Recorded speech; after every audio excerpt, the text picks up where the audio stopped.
Mr. Westwater here, about to take you through paper 2H from the summer of 22. Okay, let's go.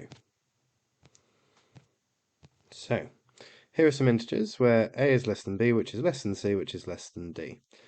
So we've got a, b, c, and then d appearing 3 times.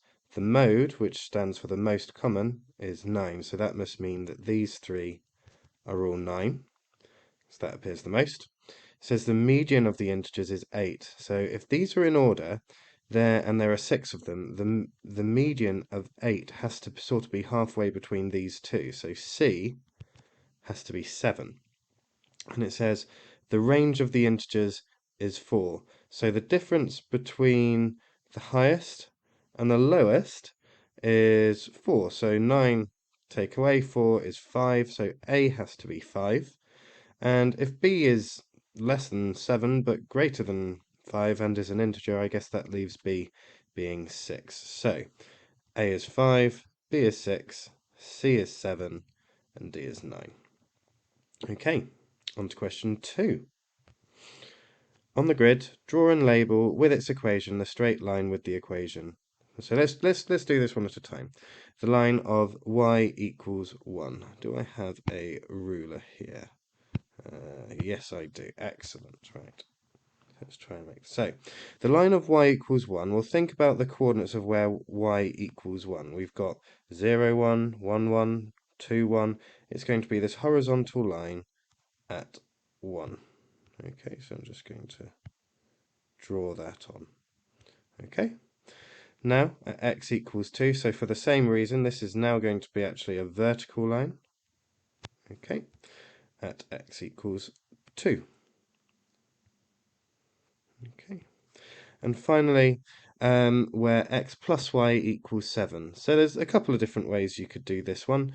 You could draw a little table of values with x and y both equaling 0, and think, well, if x is 0, so that disappears, y equals 7, so that's one coordinate. And similarly, when y is 0, x would equal 7, so that's our second coordinate. Alternatively, you could have rearranged it and said y equals 7 minus x, or minus x plus 7, so a gradient of minus 1 intercepting at 0, 7, which we already know from this little table. But either way, we'll get a diagonal line like this, so going from 7 to 7 like this. Okay, and you can label these if you wish to, so this is x plus y equals 7, this is x equals 2, and this is y equals 1. Okay, now show by shading the region that satisfies all 3 of these inequalities, and label your region R.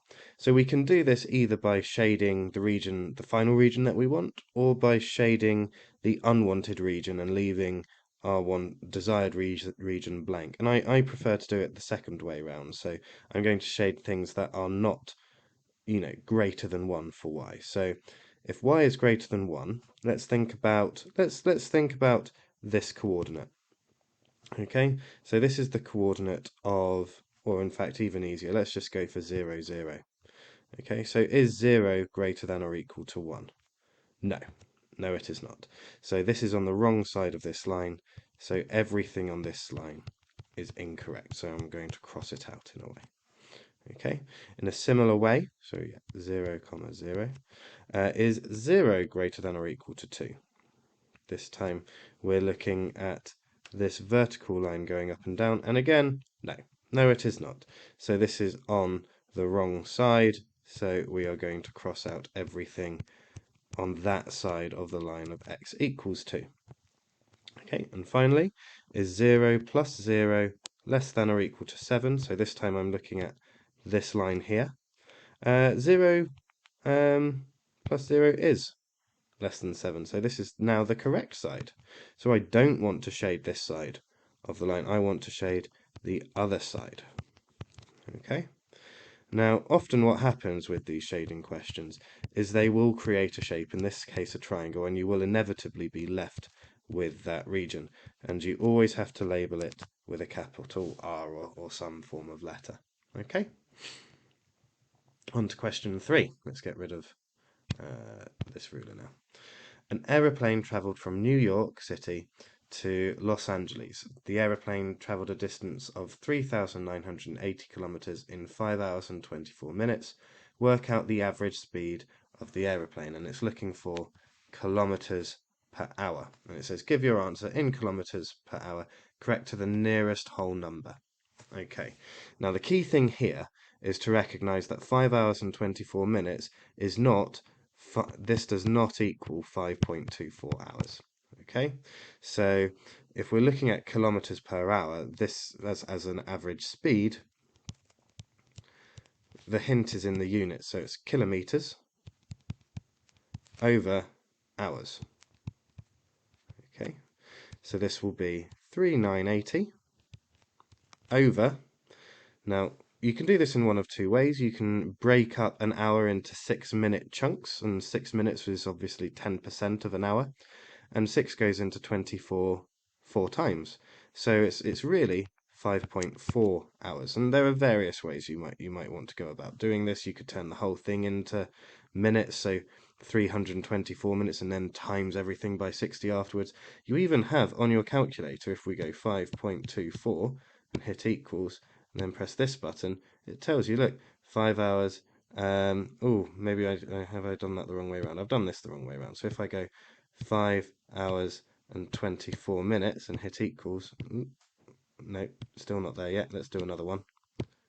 There we go. And then this one, 5.4. There we go. So this button here is your hours to minutes button on your calculator.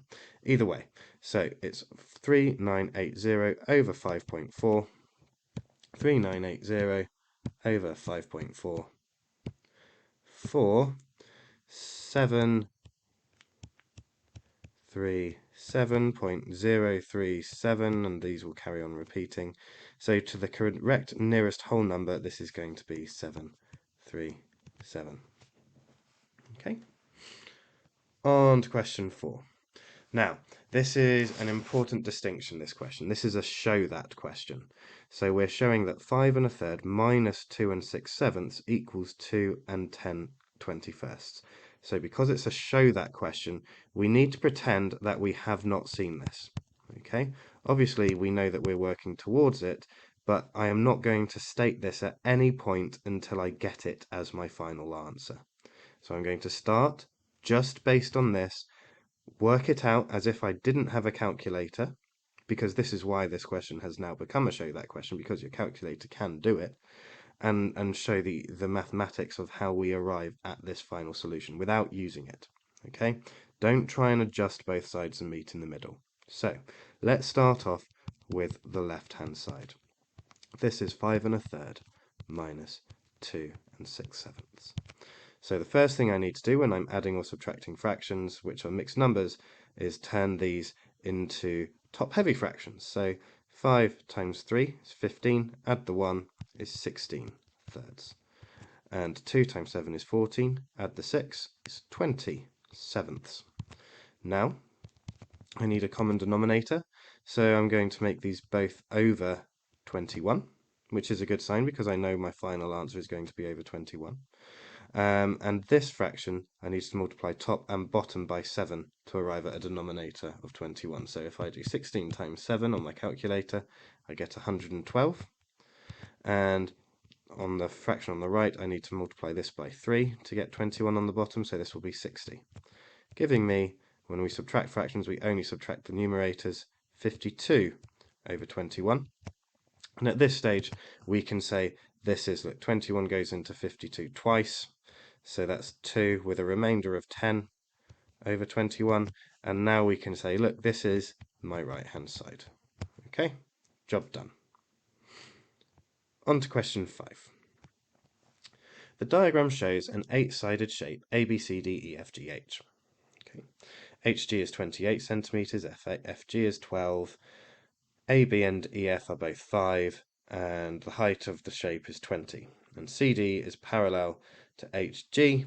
The area of the whole shape is 434 centimeters squared. Find the length of CD. So we're trying to find this length. Now the key thing that's jumping out at me straight away is that this here is a trapezium. So what I'd probably want to do is work out the area of this whole rectangle first, work out how much area is left to go in here, and then I can use all these other measurements to help me with some of the other dimensions, and hopefully, let's call it x, work out that length CD.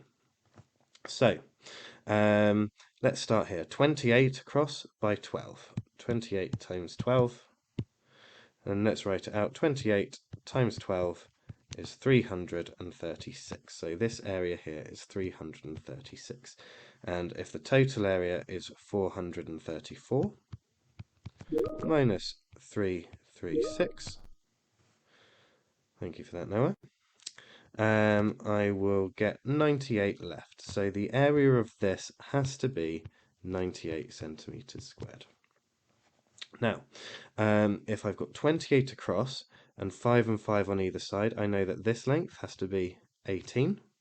And if I have 20 up and 12 on this side, I know that this height has to be 8. And if you can't remember the formula for the area of a trapezium, there's a couple of things you can do. You can remember the rhyme, half the sum of the parallel sides times the length between them. That's how you calculate the area of a trapezium, or you can just go back to the opening page formula sheet, and here it is, a half a plus b times height. So half times the sum of your parallel sides times h, the length between them. Okay, so let's go back to the question. So 98, which is the area of that trapezium, is going to be a half times the sum of your parallel sides, so that was 18 plus x,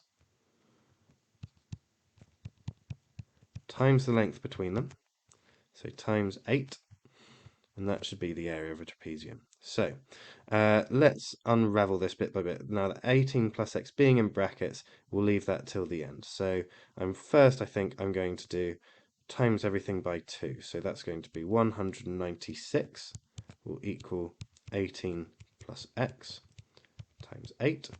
And then if I do 196 divided by 8, we get 24.5.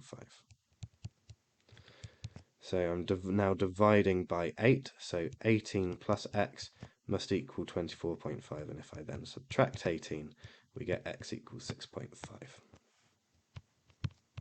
Okay? Okay, on to question 6. So, the diagram shows a right angle triangle, PQR. Work out the value of x, give your answer correct to one decimal place. So we have a right angle, and we have an angle, so this is our basic car TOA question. So if I label this, I have my hypotenuse over here, and the angle, if the side next to the angle is the adjacent, so that's going to be our cos relationship. So cos of the angle always goes with the trigonometric function, will equal the adjacent, so x, over the hypotenuse 9.5. So to solve for x, we can times by 9.5. 9.5 times cos 42 will equal x, and now I'm just going to type that in on my calculator. 9.5 times cos 42 is 7.059875842 ... But we want it to one decimal place, so that's going to be 7. Now this will get rounded up to 1 to 1 dp. So let's put that in my answer. 7.1 to 1 dp. I don't need to put centimeters because here it says it's x centimeters. Okay.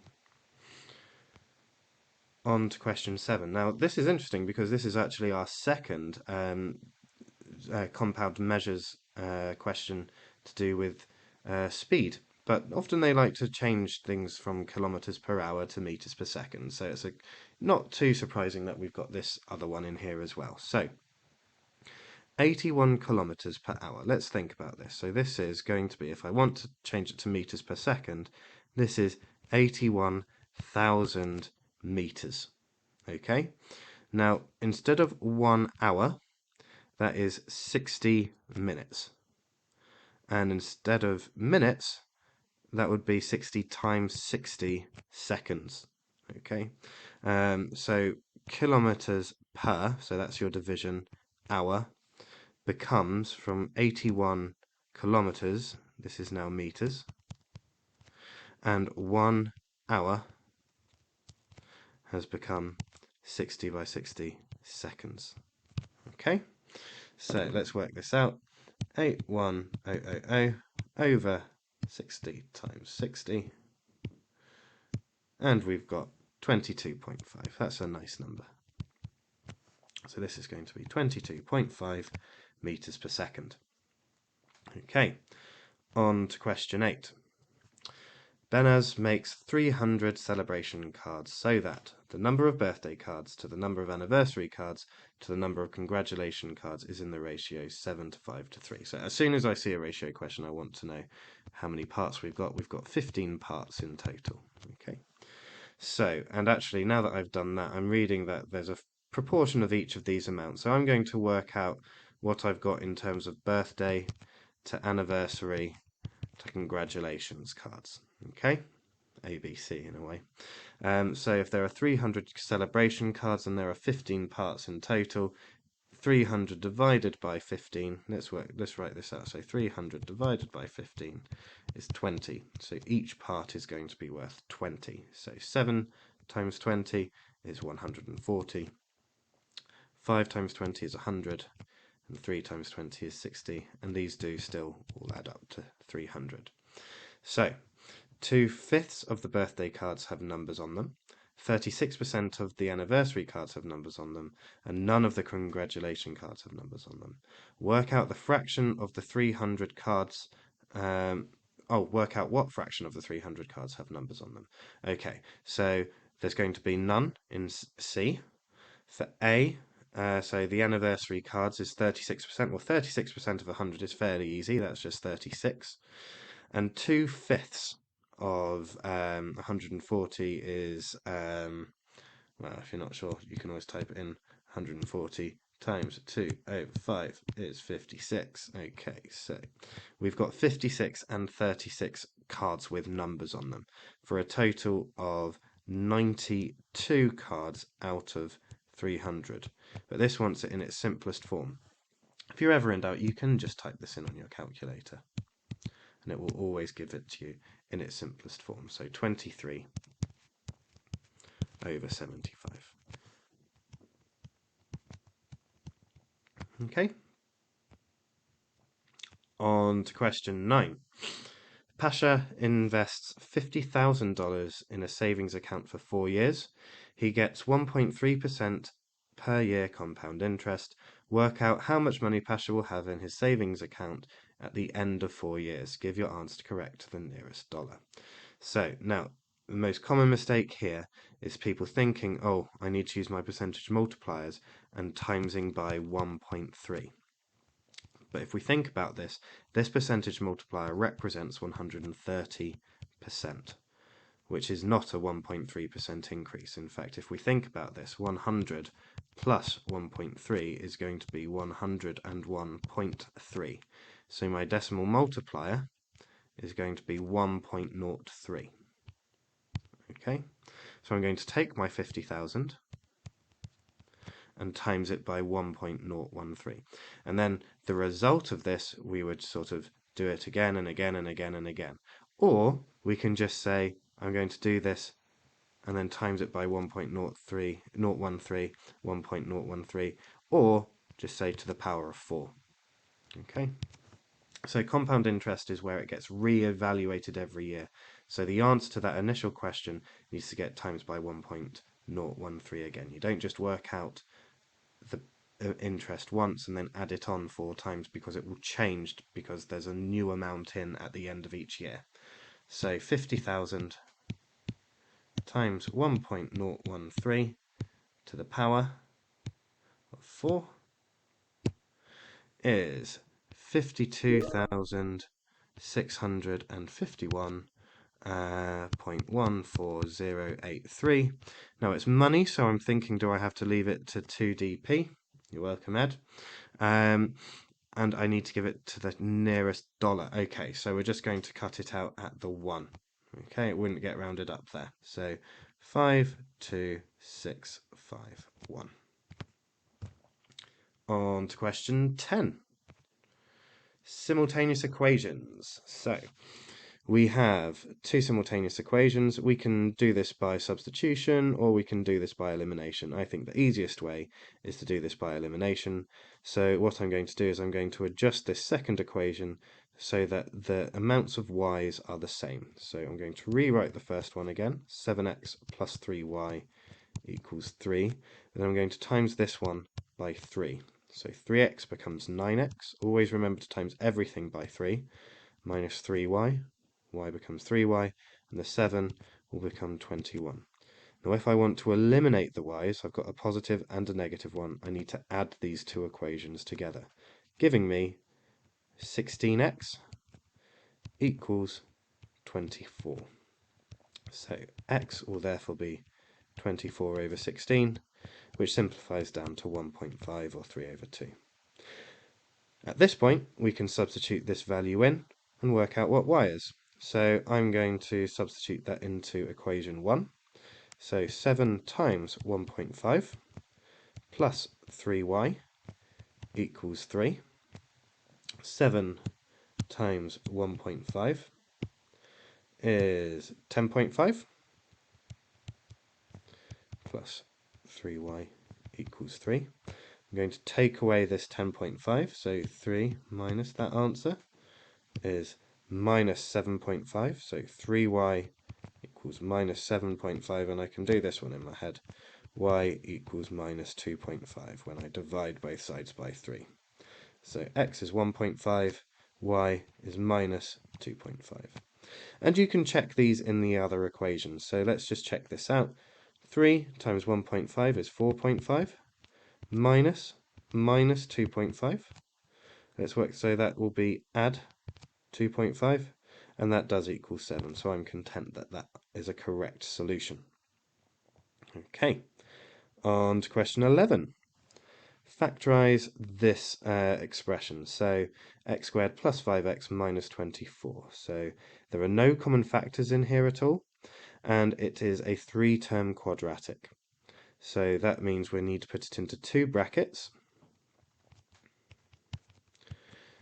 X and x will both be at the start, because that's the only way to make x squared. And then I'm thinking, we've got a negative here, so one has to be plus, one has to be negative. And we want to end up with 5x. So I'm thinking about the factors of 24. I've got 1 and 24, 2 and 12, 3 and 8, and 4 and 6. Now, if one of these is positive and one of them is negative, there will be a difference of 5 between them, which means that these are going to be my two numbers of choice.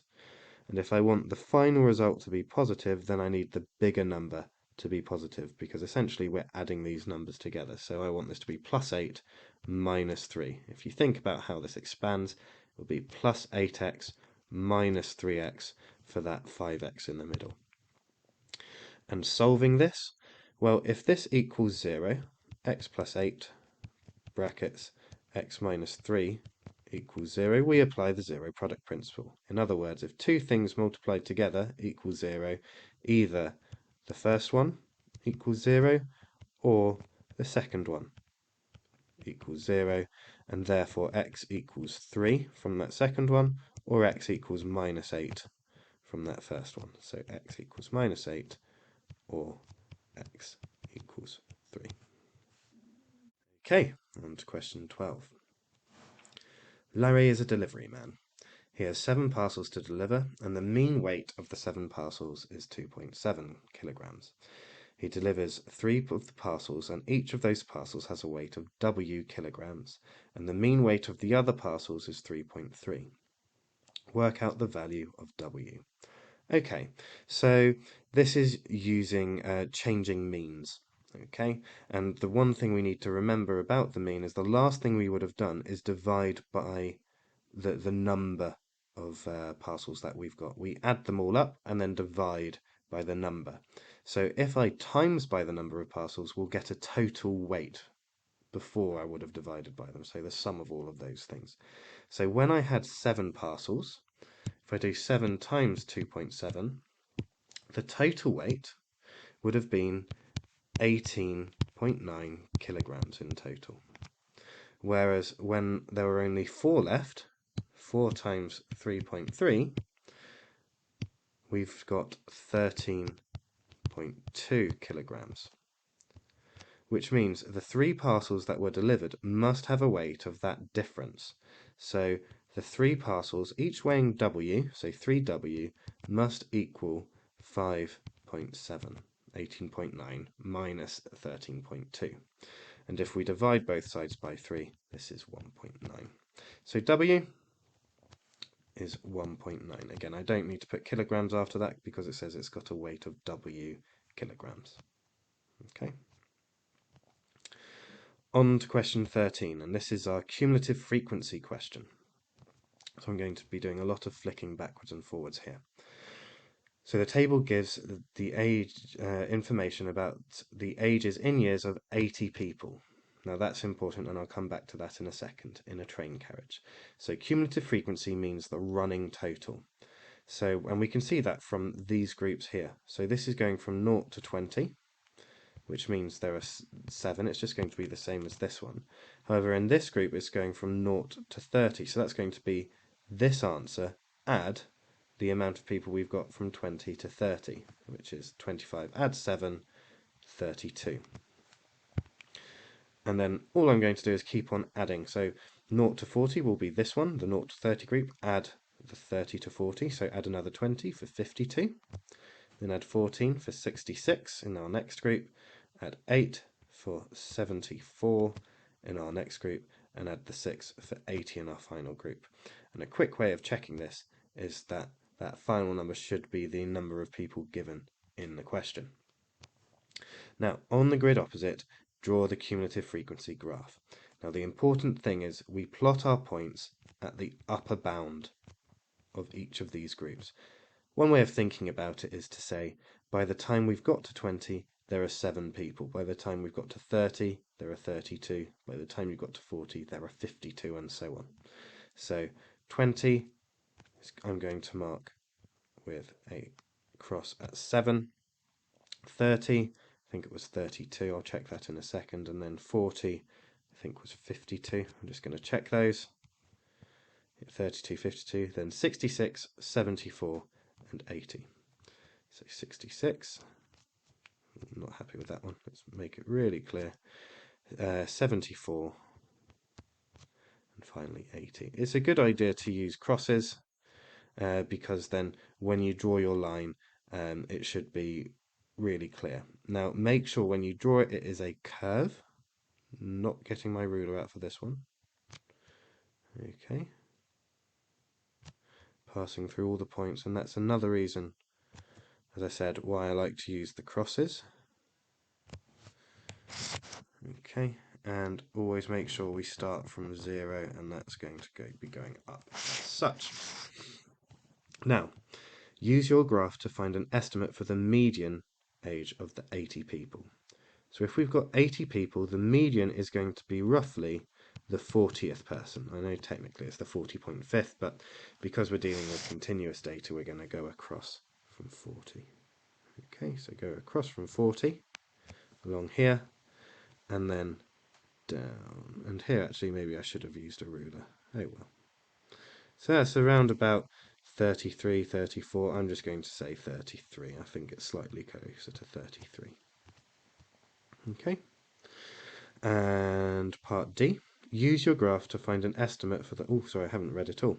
Of the people in the train carriage, 60% of those who are aged between 18 and 65 are going to work. None of the other people on the train carriage are going to work. So use your graph to estimate the number of people on the train carriage who are going to work. So we only need from 18, so here, oops, and that to me looks like it's hitting at around about 6 up to 65. So that's going to be this line. Oop. Again, make sure you use a ruler. Don't do what I'm doing. So go up here Okay, and that looks around about 77 to me. Just take your time with this, really just take your time. I like to draw arrows to show whoever's marking it that which way I've sort of created these lines. Okay, and maybe even label 77.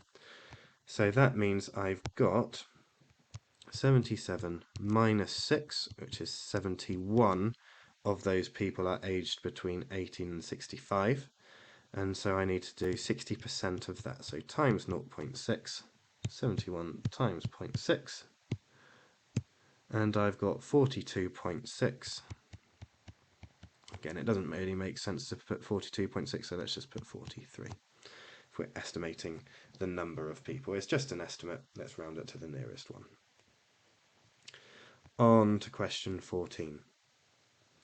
So, expand these three brackets. Now, whenever you're expanding three brackets, remember that how you would treat a normal multiplication. If we've got 2 times 3 times 4, we wouldn't do 2 times 3 and 4 at the same time. I would first do maybe 2 times 3 for 6, and then do 6 times 4 for 24. And the same logic applies here. I'm only going to think about expanding two brackets first, and then multiply the result by the remaining bracket. So I'm going to start with 5 minus x and 2x plus 3. So let's start with 5 times 2x for 10x, 5 times 3 for plus 15. And then now make sure you're paying close attention to the negatives. Minus x times 2x is minus 2x. And minus x times 3, 2x squared, and minus x times 3 is minus 3x. What can I collect together? I've got a minus 2x squared. I always like to write my x squareds at the front, then plus 7x, and I have plus 15. Still to be multiplied by x plus 4. Okay. So now the way I like to do it next is to take everything in this term and multiply it by x, and then take everything in this bracket and multiply it by the 4.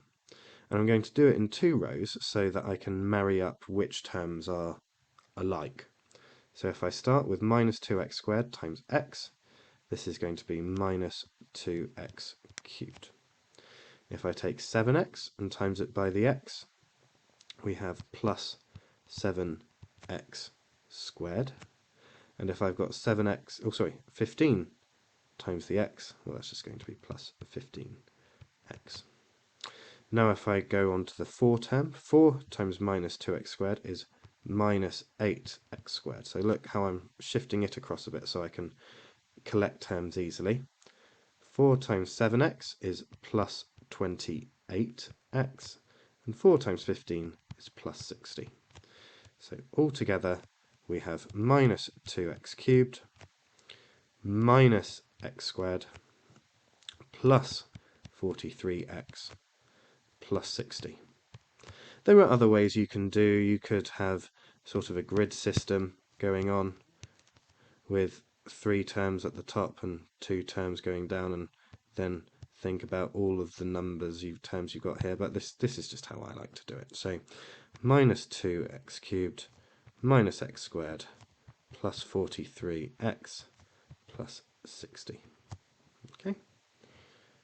Now, on to part B. Now, this was not particularly answered well, with a lot of people thinking, I've got a fraction, I need to multiply this straight away, which you can do, but it's important to remember that not only would the g be multiplied by the 4 plus c, this 7 would also be multiplied by the 4 plus c.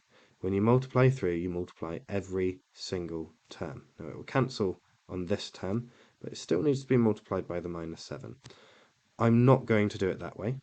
I'm going to bring the 7 over first. So I'm going to add 7 to both sides. So I've got g plus 7 equals c plus 3 over 4 plus c. Now that I've just got one thing on this side, it doesn't mean that I'm going to forget about that 7. So if I multiply through by 4 plus c, let's put the g plus 7 in brackets. because the whole of this side is going to be multiplied by 4 plus c, and that will equal c plus 3. So I need to make c the subject, but I've got c on both sides now.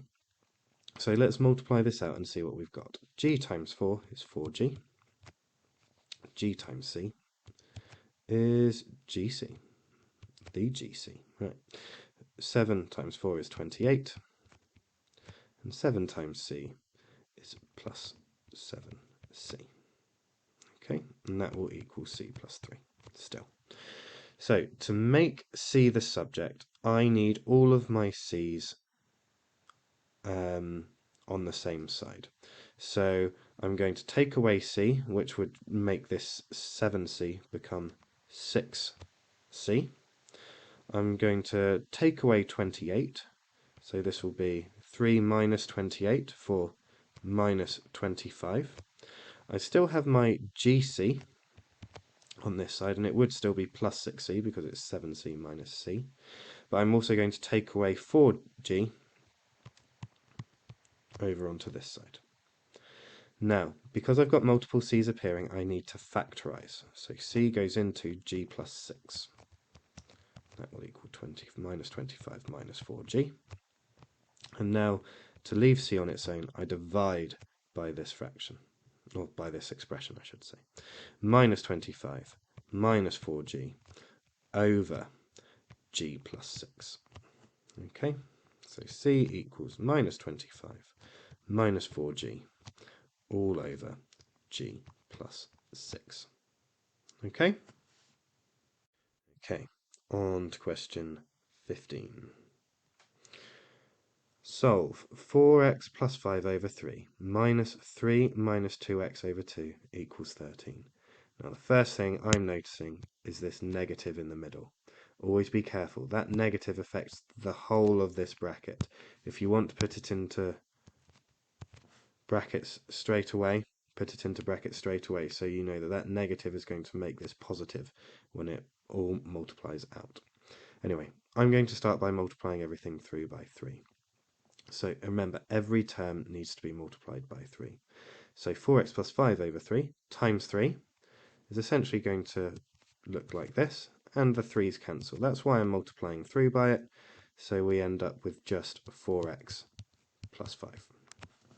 Still minus 3 minus 2x, but actually we need to times this by 3, and when you times by 3, you only actually end up multiplying the denominator because 3 is 3 over 1. So this will look like 3 brackets 3 minus 2x. Still all divided by 2 equals 13 times 3, 39. Okay. On to the next step. I'm going to times by 2. So I could put 2 outside the brackets and 4x plus 5 in the brackets, or we could just say 8x plus 10. Each of those terms has been times by 2, minus, and if I times this by 2, it will cancel out the 2. 3 minus 2x equals 2 times 39 for 78. Now I'm going to multiply this out. We would have minus 3 times 3 for minus 9. We'd have minus 3 times minus 2x for a plus 6x. That negative and the negative making a positive. So 8x plus 10 minus 9 plus 6x equals 78.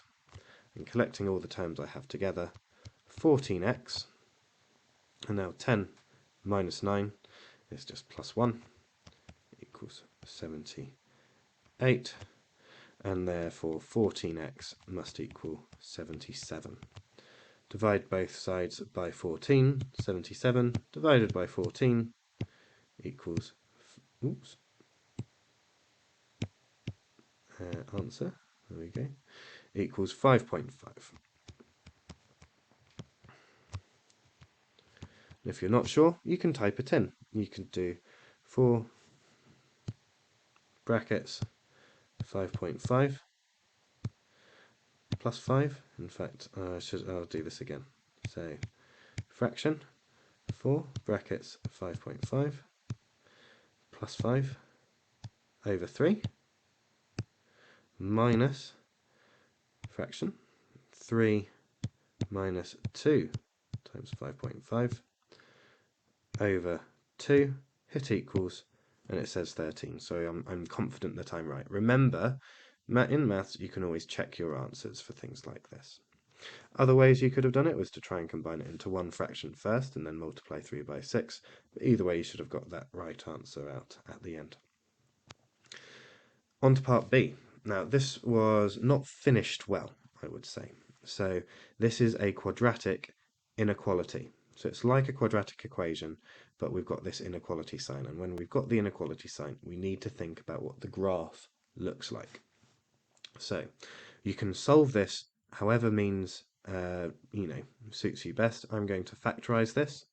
So 2y and y, because that's the only way of getting 2y squared.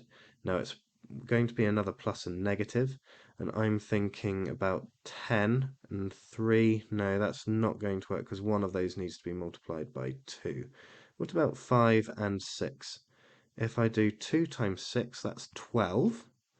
And then if I minus 5, that will get me that difference of 7 I'm after. But I want it to be minus 7, so I need it to be minus 12 plus 5. There's that minus 12. There's that plus 5 to get the minus 7. Meaning our roots are going to be, remember, 2y plus 5 equals 0. So 2y equals minus 5. Y equals minus 5 over 2, or minus 2.5. And here y minus 6 equals 0, or y equals 6. Okay, now this doesn't mean that both of these are just going to be less than 0. If we think about the quadratic graph, this means that it would cross at minus 2.5 and 6. It would be a positive graph because it's a positive 2 in front of the y. So this is minus 2.5 and this is at 6. And if we're looking at where this graph is less than 0, so let's just shade this, less than 0, okay, then one thing that we can do is, I'm going to do some fancy stuff, okay, I'm going to squash this down, and you can see that when you remove the axis there, and you're just focusing on this, it is between those two values. So y, in this case, has to be between 6, so less than or equal to 6, but greater than or equal to minus 2.5. Okay? On to the next question. And again, you can check this out. Look, if you put minus 3 in here, this is going to be 9, 18 minus, what was I doing? Minus 3, so plus 21 minus 30. Well, you can see already that that's too big. Yeah? We've got, what, 39 here, minus 30, that's 9. 9 is not less than or equal to 0, so that does not work. Whereas if I put 2 in here, so 2 times, oh sorry, minus 2, so that's 2 times 4, which is 8, and then again plus 14, and it gets me to 22. So 22 minus 30 is minus 8, and that is less than or equal to 0, so that does work. If you're ever in doubt, you can remember that these are either going to be the outside region or the inside region, and just try a value in between and see if it works or doesn't work. Okay? On to question 16, sets. 100 farmers are asked if they have goats, sheep or chickens on their farms. Of these farmers, 31 have sheep, 53 have chickens, 6 have goats, sheep and chickens. Well, in fact, what I'm going to do is start off where I have the most information. So I know right in the middle, 6 have goats, sheep and chickens. So I'm going to put 6 in here. 20 do not have any goats, sheep or chickens. So I'm going to put 20 on the outside. 11 have sheep and goats, so that's this region here, but I'm not going to put 11 in here, I'm going to put 5, because sheep and goats is all of this area, so I need to include that 6 in the middle. Okay, so that's these two done, this one done. 17 have sheep and chickens, so that's this one here, which means there are 11 left over here. And 18 have goats and chickens? So that's this one here. So that's another 12. Okay, that's these ones. Now, 53 have chickens. So there are 53 chickens in total. So how many do I have so far? I've got 12. 23, meaning okay, plus another 6, 29, meaning I've got 24 left to get up to 53. And 31 sheep. So that's going to be 20. So I think there's 9 left over here. But then the question is, how many do I have in here? Well, actually, I don't need another bit of information because I've got this statement at the beginning. 100 farmers are asked if they have goat, sheep, or chicken. So if I add all of these up very quickly, so 20, add 5, add 6, add 12, add 24, add 11, add 9, it's 87, meaning I've got 13 left over here. Okay. Now, find NG. This means the number of things in G. And again, don't be suckered into just thinking it's just this one. G is this whole circle. Okay, it's everything in that circle. So it's 13, add 12, 25, add 5, 30, add 6, 36. Oops. The number of things in G union S, and then this apostrophe means not. So the things that are not in the union of G and S. Now the union is anything that's in either of them. So it's actually this sort of whole. Oh, actually, no, it's not. It's G union S. So it's this whole region would be G union S. But actually, we don't want that. It's not that region, which means it's just the 24 and the 20 for 44. Okay, and the number of things not in G and C. So it has to be in C, but it can't be. Has to be in C.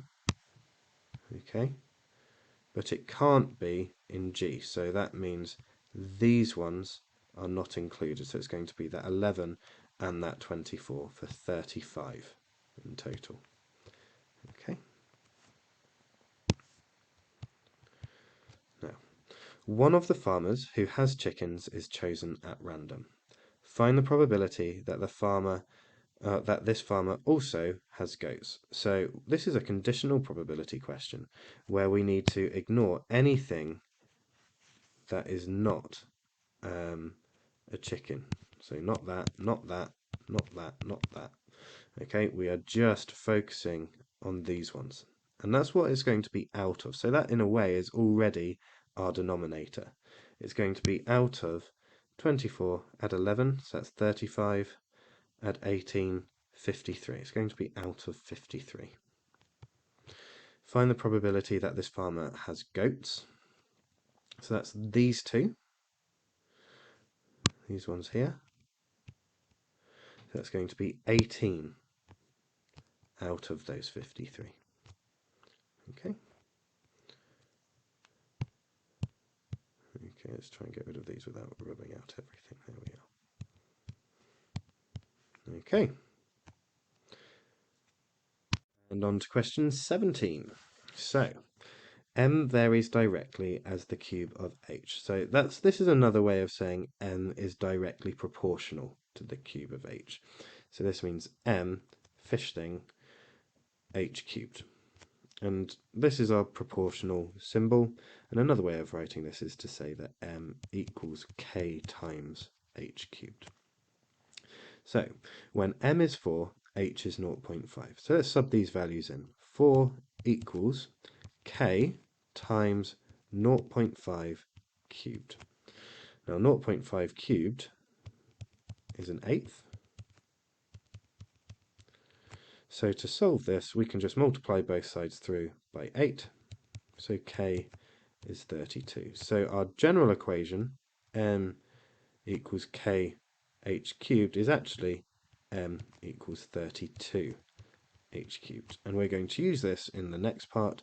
Find the value of h when m equals 500. So if 500 equals 32 h cubed, I'm running low on space, so I'm going to draw a line down the middle. And I'm going to divide both sides by 32. So 500 divided by 32 is 125 over 8.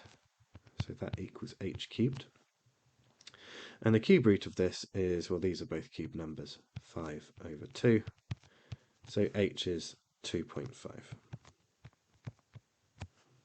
Okay.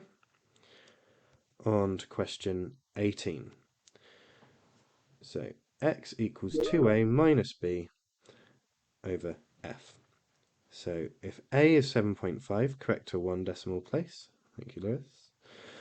B is 3.42 to 2 decimal places, and f is 2, correct to the nearest whole number. Work out the upper bound of the value of x. So before I do anything else, I'm going to think about these upper and lower bounds. So 7.5 to 1 decimal place means that a must be between, strictly less than, 7.55, but greater than or equal to 7.45. B, correct to 2 decimal places, must be less than 3.425, but greater than or equal to 3.415. Now it's important that when you're doing your upper and lower bounds, you use the 5 values and not something like 49, because that's not technically accurate. It would be 499999 going on forever. And for the sake of the calculations, we can just use these 5s because it's not going to change the overall result. And 2 to the nearest whole number, f, will be less than 2.5, but greater than or equal to 1.5. Okay, so work out the upper bound of the value of x.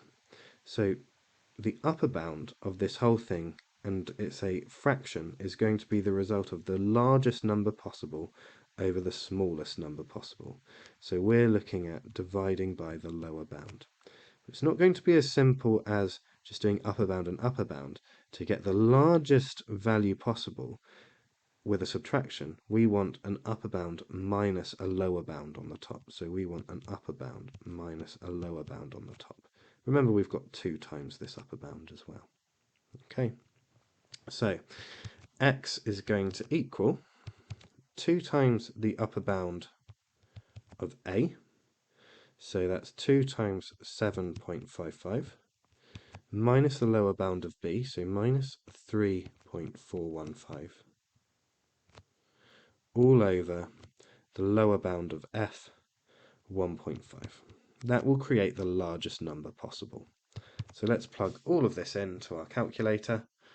2 times, in fact, let's get the fraction ready to go from the onset. So 2 times 7.55 minus 3.415 all over 1.5, hit equals, and we get 7.79. Okay, 7.79. On to question 19 and some more algebraic fractions. So, express a in the form of py plus q over ry plus s, where p, q, r, and s are all integers, giving your answer in its simplest form. So a is this 14 over 3x minus 7. But I'm not going to write x, I'm going to instead substitute in this 7 over 4y minus 3. Okay, and then I've got minus 7 afterwards. Okay, so first things first, let's multiply through this by this 3. So this is going to be 14 over. Now remember what I said earlier, 3 is 3 over 1. So 3 will only affect the 7. So this is 21 over 4y minus 3 minus 7. Now we don't want fractions within fractions, so what I'm going to do is the same trick that we often do with surds. I'm going to times by 1, but I'm going to times top and bottom by 4y minus 3, and this by 4y minus 3. That will cancel out this denominator. Okay, so the top becomes 14 times 4y minus 3. And my denominator will become 21 minus 7 times 4y minus 3. Yes, I've got to multiply everything by that 4y minus 3. For this term, it will cancel with the 4y minus 3 on the bottom. This 7 needs to be multiplied as well. So let's see what we've got here. On the top, 14 times 4 is 56y, and 14 times 3, what's that, 28, add another 4, 42 I think, minus 42. And here we have 21 minus 7 times 4 is 28. Y, and a minus times a minus is a plus, so plus 21. So we have 56y minus 42 over 28, or actually no, 42 minus 28y. Now, I'm looking at this and I'm thinking, surely there have to be things that go into this. I think 7 is a common factor everywhere. In fact, I have a feeling that 14 might be a common factor everywhere. So I'm going to take out that common factor of 14 again. Now, I know what that's going to be on the top because I just expanded it. So 14 into 4y minus 3. My denominator is going to be 14 into 3 minus 2y. So these will now cancel, leaving a as 4y minus 3 over 3 minus 2y. Okay, on to question 20. Now this is where the heavy algebra started to get involved. The diagram shows 4 identical circles drawn inside a square. Each circle touches 2 other circles and 2 sides of the square. The region inside the square that is outside the circle, so the shaded region in the diagram, has a total area of 40 centimeters squared. Work out the perimeter of the square and give your answer to 3 significant figures. So what I'm going to do is I'm first going to say, well, this is R. Okay, and if this is R, then this is also R. That's also R. And this is also R. So the whole width of this thing is 4R. So the total area of this shape is going to be 4R times 4R, because it's a square, so 4R squared. And that supposedly equals the shaded region, which is 40, plus the area of these 4 circles, so that's going to be 4 lots of pi r squared. Okay, so let's expand this out and see what we've got. So 4r times 4r is 16r squared, and that will equal 40 plus 4 pi r squared. And you can work out the decimal version of this, but all I'm going to do is now subtract this from the other side. So I've got 16 r squared minus 4 pi r squared equals 40, and I'm going to basically try and make r the subject, so I'm going to factorize out r squared. Again, you can do this all with decimals and store values on your calculator if you want to. 16 minus 4 pi equals 40, and therefore r squared is going to be 40 over 16 minus 4 pi. So let's work out what that is. 40 over 16 minus 4 pi, okay, which is this 11 point something, so r squared is roughly equal to 11.64 dot dot dot dot dot. Now we need to square root that, so r is roughly equal to 3.41, not 3.14, 3.413 dot dot dot dot, and now to work out the total perimeter of this, it's going to be 4r, 4r, 4r, 4r, So we need the total perimeter is going to be 16R. So let's times this by 16, and I get 54.6101 dot dot dot dot. We need it to three significant figures, so that's 54.6. This is the way I've done it. There are other ways, but essentially it boils down to starting off with this and working out a value of x or r or whatever you want to call it. Okay, on to question 21, the vectors question.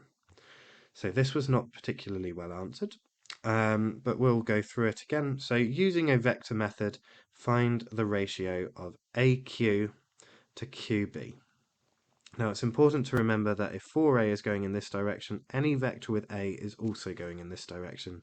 And if 6b is going in this direction, then any vector with b is going in that direction. And the way we go about these problems is we essentially try and find, let's say, O to Q by a means of two different routes. So we might say it's a fraction of the way to AP, and it's a fraction in that way, and it's also 4a and then a fraction of this route.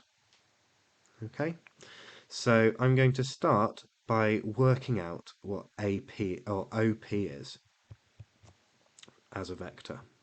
So I'm going to use arrows just to show that it's going from O to P and is a vector, not a magnitude. So if OA is 4A and AP here is 2A plus 8B, okay, then this is going to be OA and then AP. So it's going to be 4A plus 2A plus 8B. It's going to be 6A plus 8B. Okay? And therefore, OQ is going to be some fraction of that vector. It's going to be some multiple of that vector. So let's just say it's lambda times 6A plus 8B. Okay? So that's the first thing I want to do. So that's me going from O to Q in this direction. Now I want to get from O to Q going up here and then down. So that is 4a plus a fraction of the vector AB. So the next thing I'm going to do is work out what AB is. So let's just do this side by side. AB is going to be going from A to O and then adding on O to B. Okay, so A to O is not 4a, it's minus 4a, and O to B is 6b. Okay, so O to Q going this way is going to equal O to A plus some fraction, let's call it mu, of A to B. So this is 4a plus mu times minus 4a plus 6b. And what I'm actually going to do here is I'm going to expand this all out so I have an amount of a's and an amount of b's. So this is 4a minus 4 mu a and 6 mu b. Okay.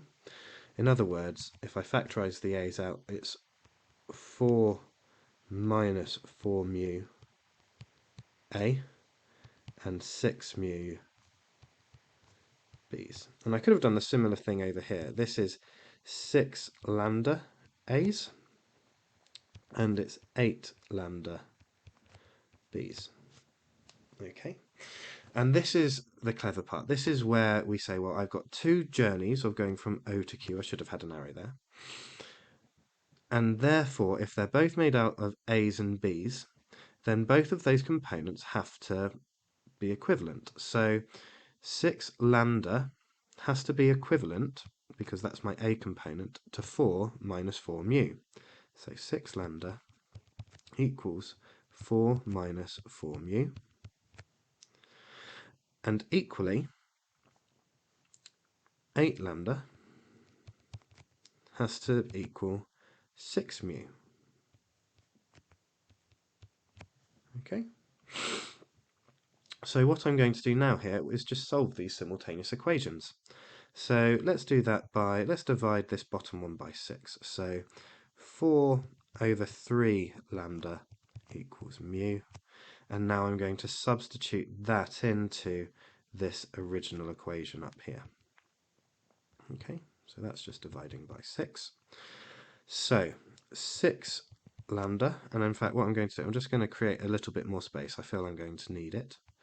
6 lambda equals 4 minus 4 times, brackets, 4/3 lambda. And now we can isolate lambda. So this equals 4 minus 16 over 3 lambda. And 6 add 16 over 3 is 34 over 3. So 34 over 3 lambda equals 4. And then if I do 4 times 3 over 34, we end up with 6/17.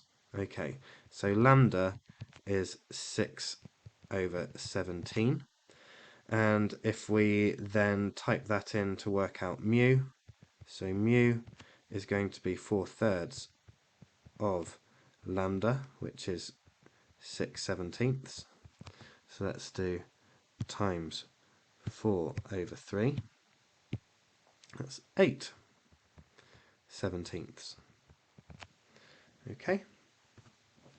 And actually, the only one I really care about is the one, now it's saying the ratio of AQ, so this bit, to QB. So I just want the fraction of that vector. So what one was that? That was the AB, that was my mu. Okay, it was a fraction of AB, that mu. So mu is 8/17. So this is 8/17 along the way. So if this is 8/17, then this part must be 9/17. So my ratio is 8/17 to 9/17, or 8 to 9. I hope that made sense. Either way, the key thing about when it says use a vector method to find the ratio, you have to introduce these extra variables to count for fractions of journeys. Okay? But you will also pick up marks for just, describing journeys just on their own. So 6A plus 8B would have picked up a mark. Okay. On to question 22. So again, this is another quite tricky question. In fact, it's worth 7 marks. It was the heaviest weighted question in the whole paper. So ABCD is a kite with diagonals AC and BD drawn on a centimetre square grid with a scale of 1 centimetre for 1 unit on each axis.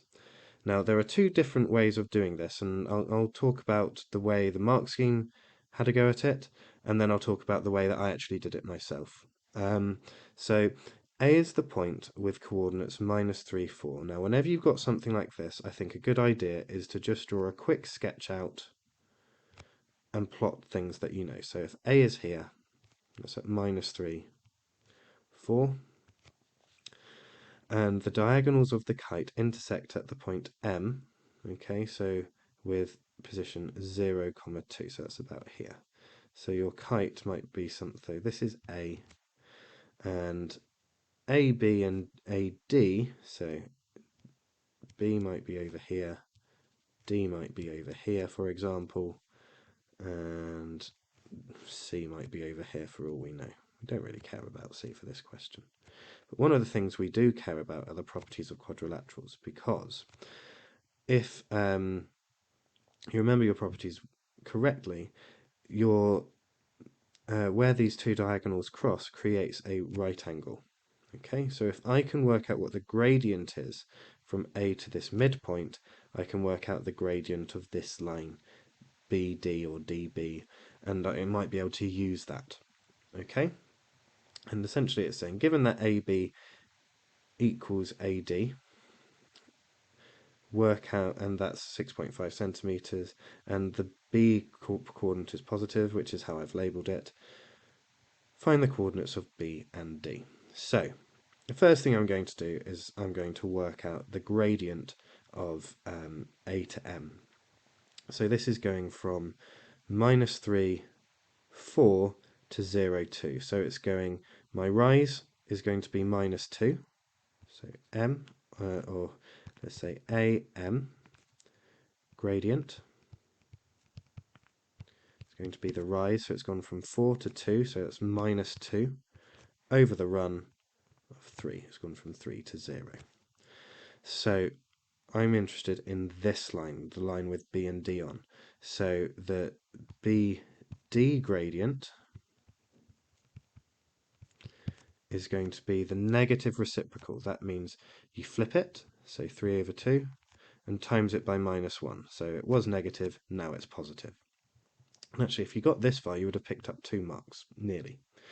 So if I know what the gradient is, I now just need the y-intercept, and actually it's the point M. It's given to me. You could sub it into various formulae and work it out, but if it's told your coordinate is 0, 2, that is the y-intercept because it's at when x equals 0.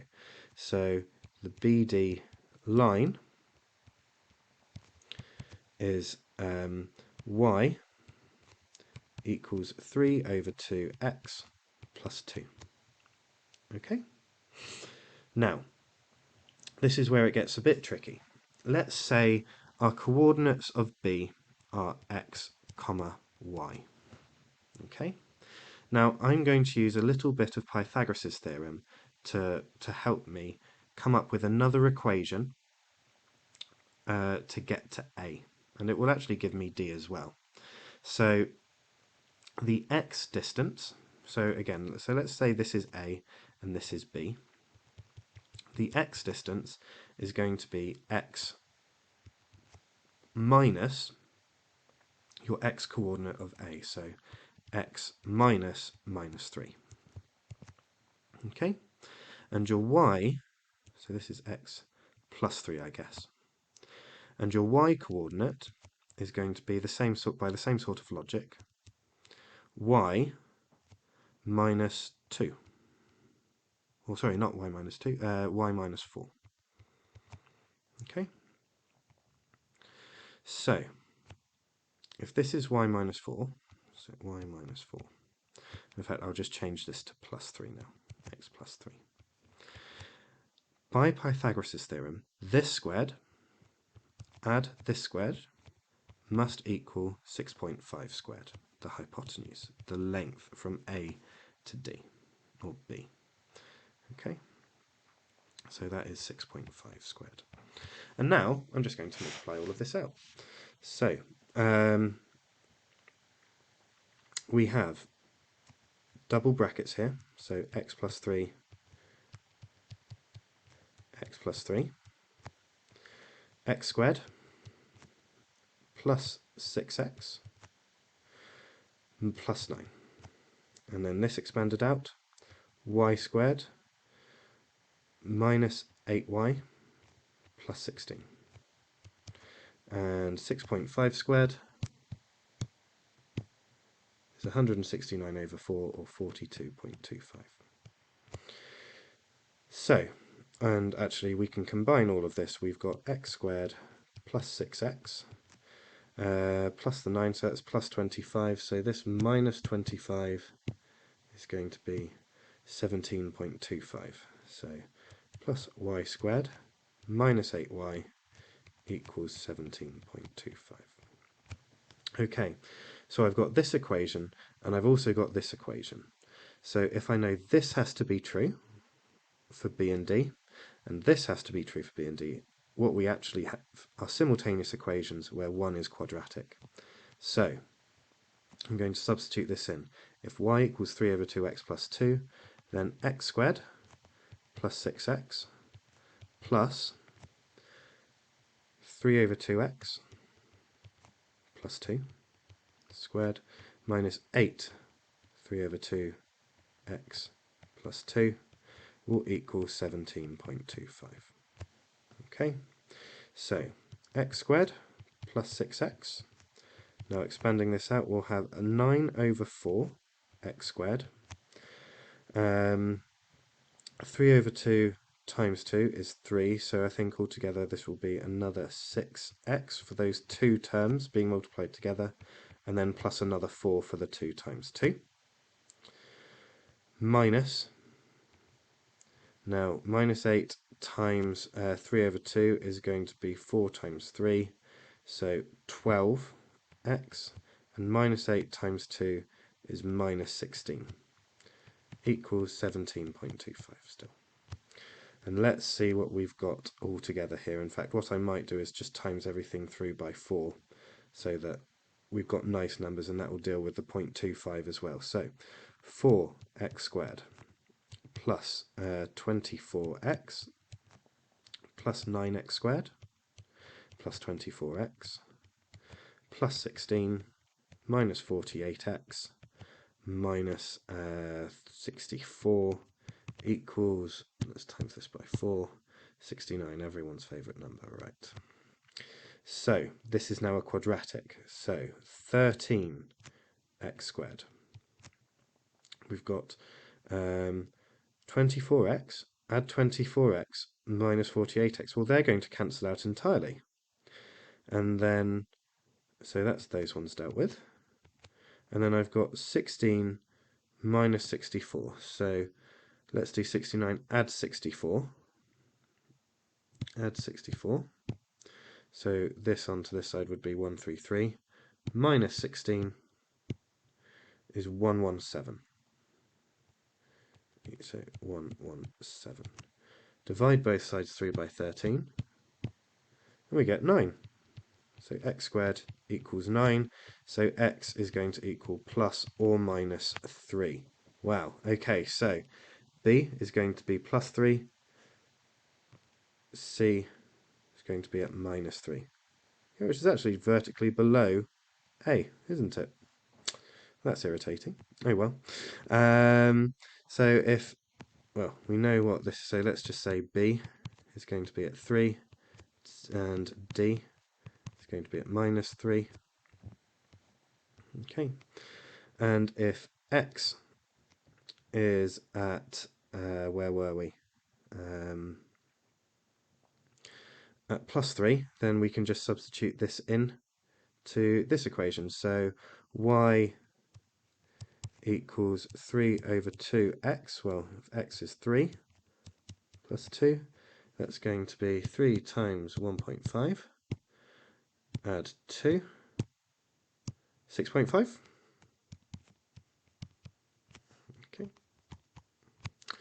And if we change this to be minus 3, and then add 2, this is minus 2.5. Okay. And those are our solutions. Now, if you want to go on to question 23, do skip ahead. I'm just going to briefly talk about how I did this in a slightly different way. Okay, so the way I did this slightly differently, and I'll just do this to the side, is I didn't actually go into simultaneous equations. I just used the sort of ideas of gradients and lengths to work out various distances. So I initially said that we've got a lot of right angle triangles here. So going from A to M, okay, I knew that this has gone from a position of 4 to a position of 2. So that's got a distance of 2, and here we've got a distance of 3. So this had a length of √13. And then in a similar way, if this is A and we have B up here somewhere, and this is perpendicular, then I know that this length is 6.5. I can now actually work out how long this length needs to be. So if I do 6.5 squared minus 13, because the square root of 13 squared is going to be 13, that's 117 over 4. And if I square root that, then this has to be 3 over 2 times root 13 in length. Okay. Now, how is that useful? Well, from this point onwards, from the gradient is 3 over 2, I know that this is going up in a sort of rise over run fashion of. So again, let's draw this out. So from M to B, this is going for every rise of 3, it's going 2 along. So let's just think about that as a magnitude. That's going to be 9 add 2, that's going to be root 13. So if this is 1 unit and I'm going 3 over 2 or 1.5 times root 13 along, then essentially we've got similar shapes where I've gone from M to B and a length of 1.5 times root 13.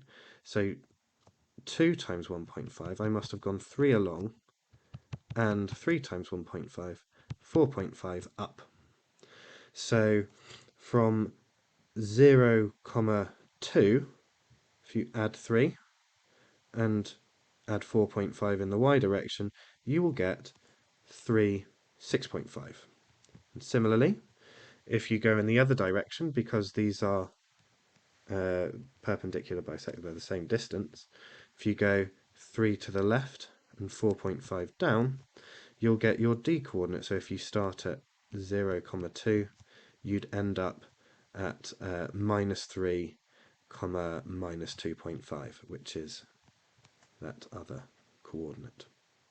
Okay, so that's how I did it, which is probably less easy to follow, especially in terms of working, but just as mathematically sound.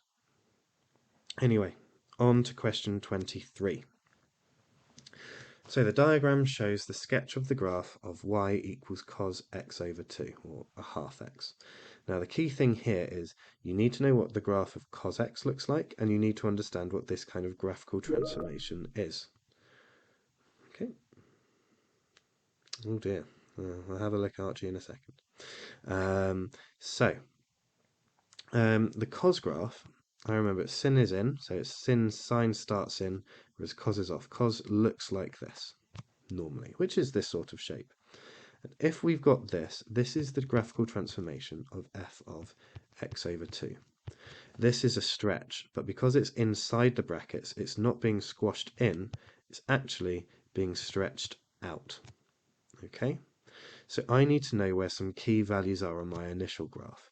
Now I know that this is a cycle of 360 degrees. So this is at 180 in the middle, and therefore this is at 90, and this is at 270. Okay, so A was originally at 90, but now it's being stretched out by a scale factor of 2, because it does the opposite of what you might think it does, because it's inside. So 90, 0 becomes 180, 0. And similarly, this 180 is going to get stretched out to 360, and the minimum value will stay its minimum value, minus 1. Okay. And on to our final question. Express x in terms of n. Show you're working clearly and simplify your expression. So, we have lots of things here, and the thing that I notice in common, we've got 27, 9, and we've got 3. This is asking us to rewrite bases in terms of 3. But actually, before I even get going here, I'm noticing an 18 and a 6 times all of these things. I'm going to cancel these straight away. Okay, so the 6 and the 18 will cancel to become a 3 times this. So I'm going to rewrite this as 3 brackets 27 to the power of a half to the power of 4n plus 6 all over 9 to the power of 2n plus 8. I'm not even going to worry about the 3 to the x. I know my final answer will be in terms of the power of 3. Okay? And in fact, what I'm going to do now is I'm going to deal with this. So when we've got brackets and indices involved, we multiply the powers. So this will be 3 times 27 to the power of now a half times the whole of this will be 2n plus 3 on the top. And on the bottom, I've still got that 9 into 2n plus 8. Okay, so the next thing I'm going to do is rewrite these as powers of 3. So 3 times now 27 is 3 cubed to the power of 2n plus 3. And 9 is 3 squared, and that will be to the power of 2n plus 8. Okay, and again, apply the law of indices when we're multiplying. So this is 3 times 3 to the power of 3 times 2n is 6n, 3 times 3 is 9, over 3 to the power of 2 times 2n, 4n, 2 times 8, 16. Okay, now a lot of people are wondering what to do at this point. Well, what I can do is I can think about this as 3 to the 1 times 3 to the 6n plus 9.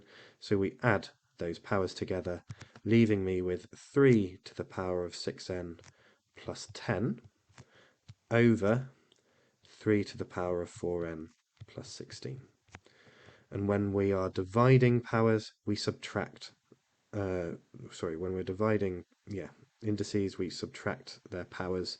So this is 3 to the 6n plus 10 minus, and I'm going to use brackets, 4n plus 16, which would be, now I will use my line, 3 to the power of 6n plus 10 minus 4n minus 16, so this is 3 to the power of 2n minus 6. So I've got it as 3 to the power of something, x is 2n minus 6. And there's your second paper.